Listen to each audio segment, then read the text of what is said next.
जाएंगे। आप अभी जहाँ पे खड़े हो, ये पहले सीहाड़ गांव था, नाथ द्वारा इनके आने से पड़ा। औरंगजेब का जब हमला हुआ, मथुरा वृंदावन गिरिराज जी वहां से ये पलायन करते करते इस गांव में आए। बीच में बहुत सारे गांव पड़े, किसी भी राजा ने इनको शरण नहीं दी, क्योंकि सब औरंगजेब के अधीन हो गए थे। आपने बुक और पुस्तकों में पढ़ा है, मेवाड़ कभी किसी का गुलाम नहीं रहा है। यहाँ आते आते इस गांव में रथ का पहिया मिट्टी में फंस गया, ना तो आगे जाए और ना ही पीछे जाए। ये है गंगाबाई, जो श्री कृष्ण से रूबरू बात करती थी। पीछे हैं ब्रिजवासी, ये है पंडित दामोदर जी, और ये मेवाड़ के राजा राज सिंह। यहाँ से 28 किलोमीटर दूर एकलिंग जी महादेव का मंदिर है। ये महादेव से डायरेक्ट बात करते थे, जैसे गंगाबाई श्री कृष्ण से बात करती थी, वैसे ये डायरेक्ट महादेव से बात करते थे। जब इस गांव में रथ का पहिया मिट्टी में फंसा, तो गंगाबाई ने श्री कृष्ण से पूछा, प्रभु क्या लीला है आपकी, ना तो रथ आगे जा रहा है ना पीछे जा रहा है। तो श्री कृष्ण जी का जवाब आया, मैं किसी के कारणवश यहाँ आया हूँ, यहाँ के राजा को बुलाया जाए और मेरे लिए मंदिर का निर्माण किया जाए। गंगाबाई ने ये बात पंडित दामोदर जी को बताई, और पंडित दामोदर जी ने मेवाड़ के राजा राज सिंह को बुलाया और कहा कि हमारे प्रभु पधारे, क्या इनको शरण मिल सकती है। तो राजा राज सिंह ने जवाब दिया, मैं मेरे गुरु आराध्य से पूछता हूँ, अगर वो इजाजत देंगे तो मैं मंदिर का निर्माण करवाऊंगा। ये महादेव के पास गए और बोला, प्रभु आपके मित्र और सखा पधारे, क्या इनको शरण मिल सकती है।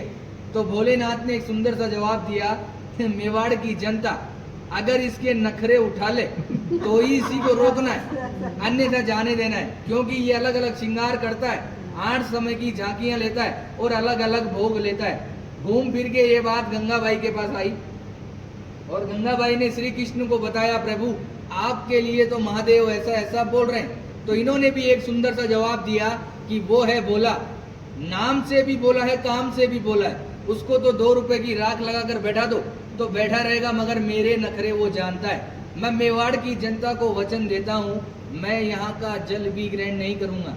आज भी जल यमुना नदी से आता है, सीधा मंदिर में रखाया जाता है, मंदिर में जो झारी जी भराई जाती है, और उसी जल का जो प्रसाद बनता है वही ठाकुर जी ग्रहण करते हैं। आप लोगों का जो प्रसाद होता है वो बाहर दिखाकर बाहर ही बांट दिया जाता है।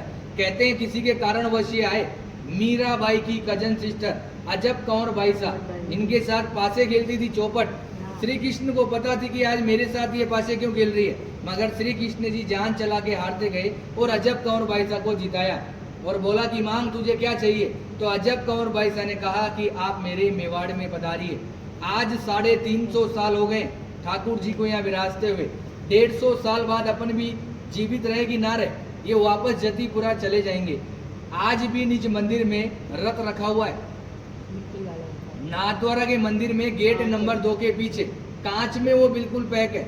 जब सुबह सुबह पुजारी झाड़ू निकालता है तो आज भी यमुना नदी का मिट्टी लगा हुआ रहता है। रोज मंगला से लेकर शयन तक ठाकुर जी यहाँ विराजते हैं। विराजने के बाद 7 साल का बालक है, माँ की याद आती है, जतीपुरा जाते हैं, माँ से मिलते हैं। माँ से मिलने के बाद निधि वन में रास लीलाएं करके मंगला में वापस यहाँ आ जाते हैं। औरंगजेब एक बहाना था, ठाकुर जी को वचन निभाना था। ये जो पूरी लीला रची केवल अजब कंवर बाई साहब के कारण। औरंगजेब को ये वहां भी हरा सकते थे, मगर औरंगजेब इनका मंदिर तोड़ने श्रीनाथ जी के मंदिर में आया।